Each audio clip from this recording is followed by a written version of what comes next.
क्या आपने कभी कल्पना की है कि राजस्थान के एक छोटे से कस्बे खाटू में ऐसा क्या जादू है जो हर वर्ष लाखों करोड़ों भक्तों को अपनी ओर आकर्षित करता है? आखिर उस पवित्र स्थल में क्या खास बात है जहां लोग केवल एक दिव्य शीश के सामने झुककर अपनी मनोकामनाएं मांगते हैं? क्या आपने वो प्राचीन कथा सुनी है जिसमें एक महान योद्धा ने युद्ध में शामिल होने से पहले अपना सिर दान कर दिया और वो सिर बिना शरीर के पूरे महाभारत युद्ध का साक्षी बना रहा? यही वो दिव्य शीश है जो आज खाटू धाम में भगवान के रूप में विराजमान है और पूजा जाता है। ये कोई सामान्य देवता की गाथा नहीं है, ये है बर्बरीक की अमर कहानी, घटोत्कच के वीरपुत्र की, एक ऐसे पराक्रमी शास्त्री की जिसे स्वयं भगवान श्री कृष्ण ने कलयुग के रक्षक के रूप में घोषित किया था। लेकिन सवाल उठता है कि बर्बरीक ने ऐसा क्या कर दिया था कि कृष्ण जी को उनका शीश मांगना पड़ा? और क्या सचमुच खाटू श्याम जी वही बर्बरीक है? हर वर्ष फाल्गुन मास में 10 लाख से अधिक श्रद्धालु खाटू श्याम के दरबार में मत्था टेकते हैं। कई भक्त बताते हैं कि यहाँ आने मात्र से उनकी अधर में लटकी इच्छाएं पूरी हो जाती हैं।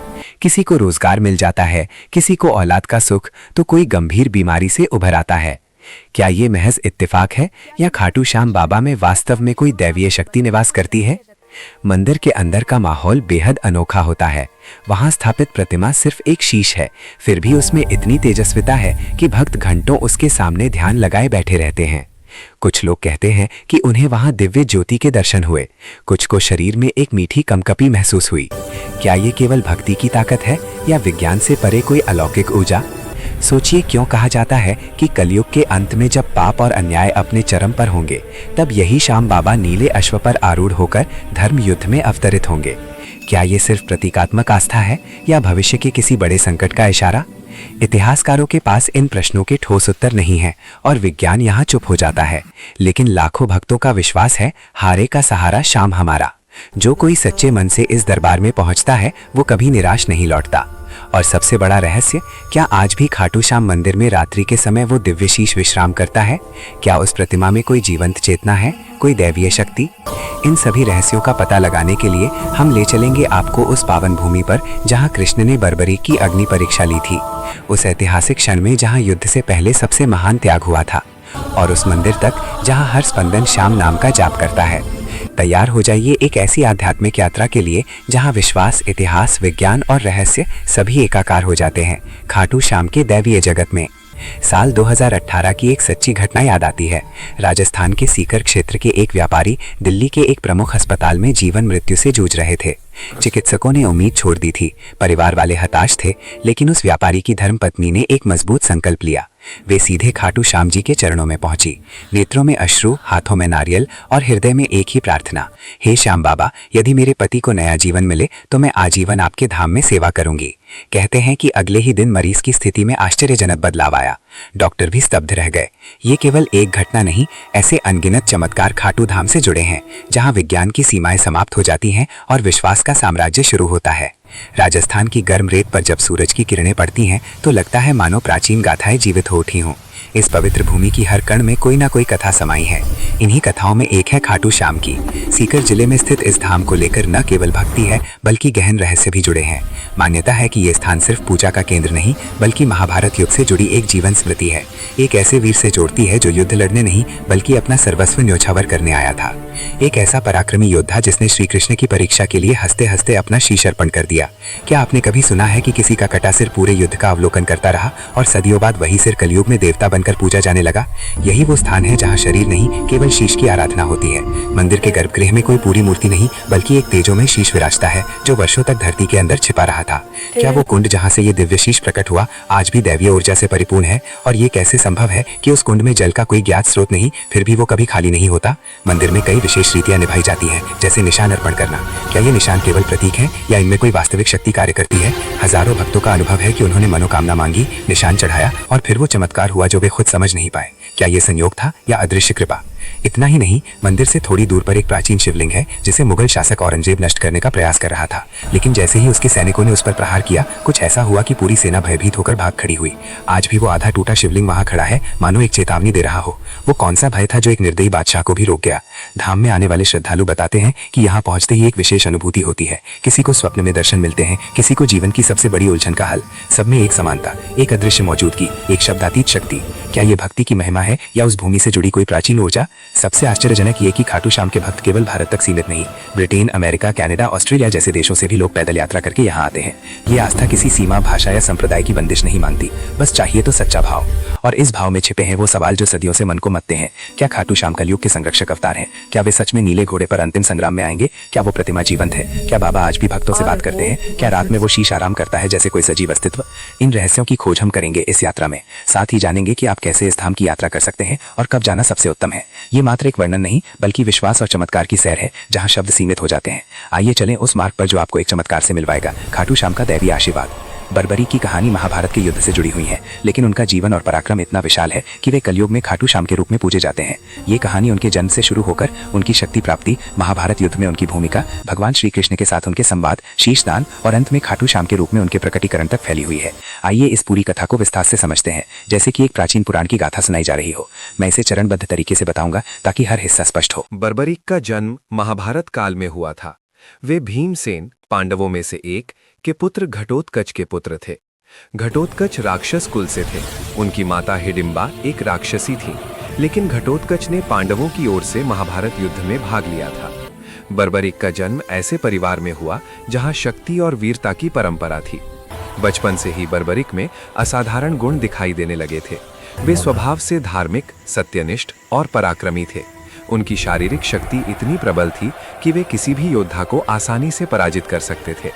लेकिन बर्बरीक की असली शक्ति उनकी तपस्या से आई। युवावस्था में उन्होंने भगवान शिव की घोर तपस्या की। ये तपस्या इतनी कठिन थी कि वे जंगलों में वर्षों तक ध्यानमग्न रहे, बिना भोजन या जल के।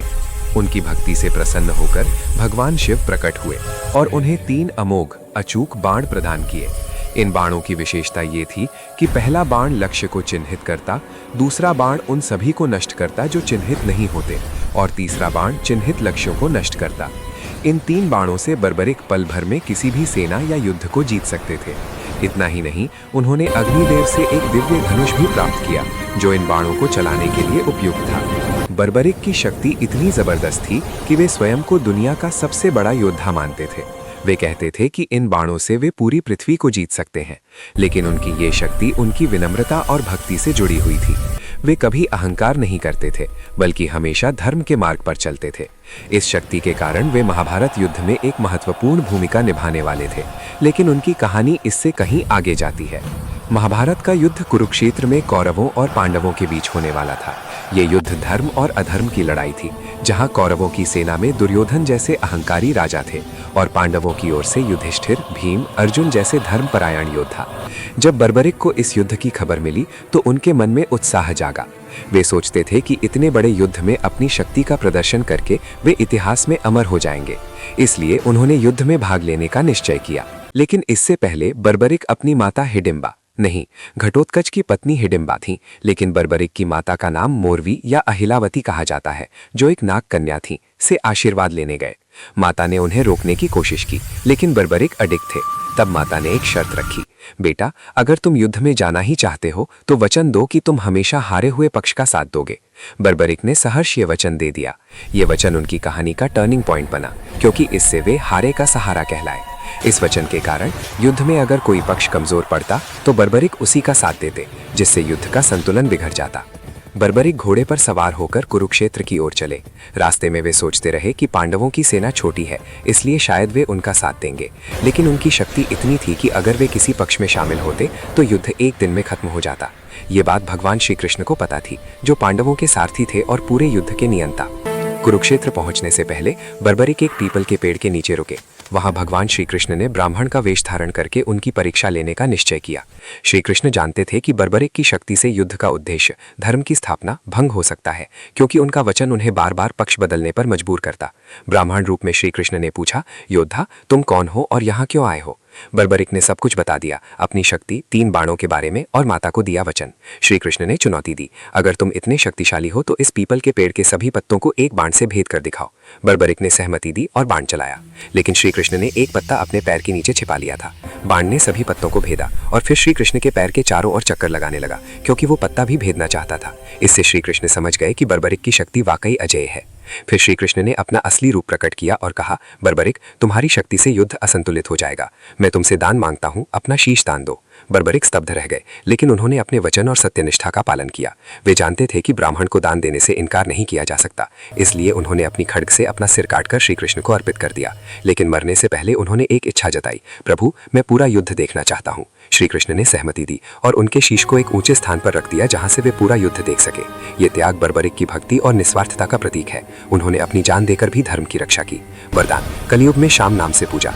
युद्ध समाप्त होने के बाद पांडवों की जीत हुई। श्री कृष्ण ने बर्बरिक के शीश को देखा, जो अभी भी जीवित था। उन्होंने पूछा, बर्बरिक, तुमने युद्ध कैसा देखा? बर्बरिक ने कहा, प्रभु, मैंने केवल आपको ही देखा। आप ही चक्र चलाते, आप ही बाण चलाते, सब आपकी लीला थी। इस उत्तर से श्री कृष्ण अत्यंत प्रसन्न हुए। उन्होंने बर्बरिक को वरदान दिया, कलयुग में तुम्हारी पूजा मेरे नाम श्याम से होगी। तुम खाटू श्याम कहलाओगे और अपने भक्तों के संकट दूर करोगे। जो तुम्हें सच्चे मन से पुकारेगा, उसके सभी दुख दूर होंगे। तुम हारे हुए का सहारा बनोगे।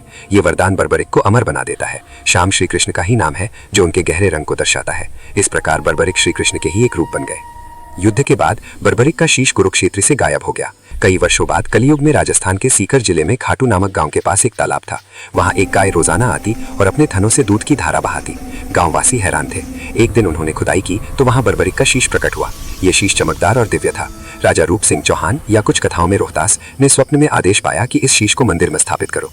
उन्होंने खाटू में एक भव्य मंदिर बनवाया, जहां शीश को रखा गया। मंदिर में श्याम बाबा की मूर्ति स्थापित की गई, जो बर्बरिक का ही रूप है।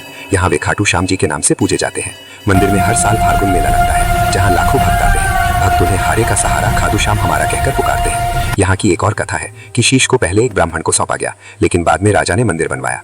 खाटू श्याम मंदिर आज भी चमत्कारों के लिए प्रसिद्ध है। भक्तों की मान्यता है कि श्याम बाबा उनकी हर मनोकामना पूरी करते हैं, खासकर जो हार चुके होते हैं या संकट में होते हैं। दोस्तों, अब खोलते हैं मंदिर में स्थित कुंड के रहस्यों को। खाटू श्याम धाम का निर्माण भी उतना ही चमत्कारी है। प्राचीन काल में खाटू एक साधारण गांव था। सन 1027 में फाल्गुन एकादशी को मंदिर की प्रतिष्ठा हुई। बाद में 1720 में दीवान अभय सिंह ने भव्य जीर्णोद्धार करवाया। संगमरमर, सोना चांदी से सज्जा। आज की प्रतिमा वही प्राचीन शीश है। मंदिर की वास्तुकला अद्भुत है। शिखर पर ध्वज त्याग का प्रतीक है। फाल्गुन मेला, लक्खी यात्रा, निशान यात्रा सब मिलकर इसे जीवंत बनाते हैं। श्याम कुंड सबसे रहस्यमय है। मान्यता है कि शीश निकलने पर यह कुंड प्रकट हुआ। इसमें स्नान से पाप धुल जाते हैं। जल का कोई ज्ञात स्रोत नहीं, फिर भी कभी सूखता नहीं। कई मानते हैं पाताल से आता है। नजदीक गौरीशंकर मंदिर में शिवलिंग पर औरंगजेब के हमले के निशान है। प्रहार करते ही रक्त बहा था, सेना भाग गई। आज भी वो निशान दिखते हैं। खाटू धाम जयपुर से 80 किलोमीटर दूर है। पहुंचने का मुख्य रास्ता रिंगर स्टेशन से 17-18 किलोमीटर पैदल या वाहन से। पैदल यात्रा तपस्या जैसी। भजन, लंगर, सेवा। मंदिर के बाहर प्रसाद की दुकानें, कुंड में स्नान, फिर दर्शन। गर्भगृह में श्याम बाबा का नीला स्वरूप देख मन शांत हो जाता है। वापसी में आशीर्वाद और स्मृतियां साथ ले जाते हैं। ये यात्रा बदलाव लाती है। अगर ये गाथा आपको छू गई तो जय श्री श्याम लिखें और आस्था की अगली कहानी का इंतजार करें। और वीडियो पसंद आई हो तो लाइक, सब्सक्राइब करना ना भूले। बोलो खाटू श्याम की जय।